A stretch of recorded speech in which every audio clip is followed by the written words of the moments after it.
এই বৃষ্টির দিনে গরম গরম খিচুড়ির সাথে যদি হয় কালা ভুনা, তাহলে তো খাবারটা জমে পুরো ক্ষীর। আসসালামু আলাইকুম, কেমন আছেন সবাই?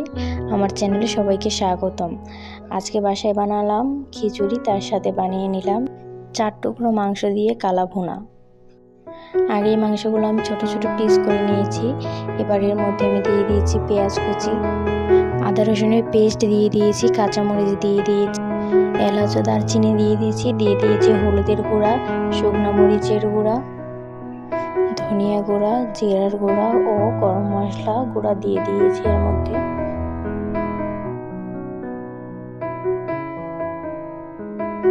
পেঁয়াজের বেরেস্তা দিয়ে দিলাম। এর মধ্যে আমার মাংসের পরিমাণটা কম দেখে আমি সবকিছু কম কম পরিমাণ মতন দিয়েছি। পেঁয়াজ বেরেস্তা করা যে তেলটা, ওটা দিয়ে দিলাম।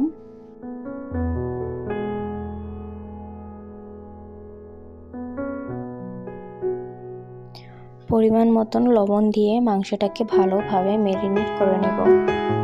এবার ম্যারিনেট করা মাংসটাকে 30 মিনিটের জন্য রেস্টে রেখে দিব।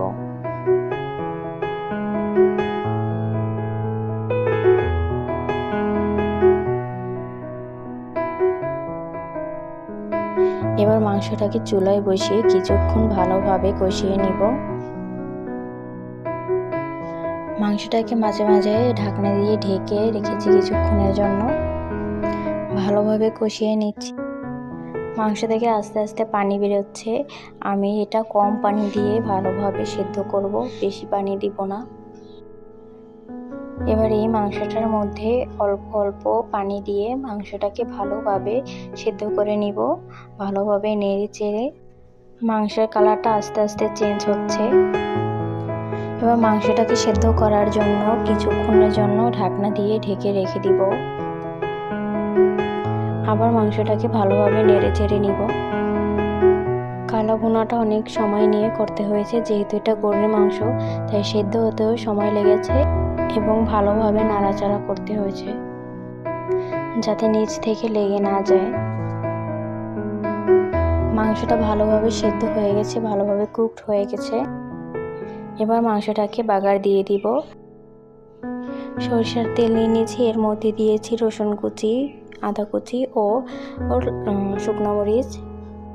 এটা হয়ে গেছে গরম। এর মধ্যে এবার দিয়ে দিব সামান্য পরিমাণের অল্প জিনিস দিয়েই হয়ে গেল কালা ভুনা। খাওয়ার ইচ্ছা থাকলে অল্প জিনিস দিয়েও তৈরি করা যায় মজাদার রেসিপি।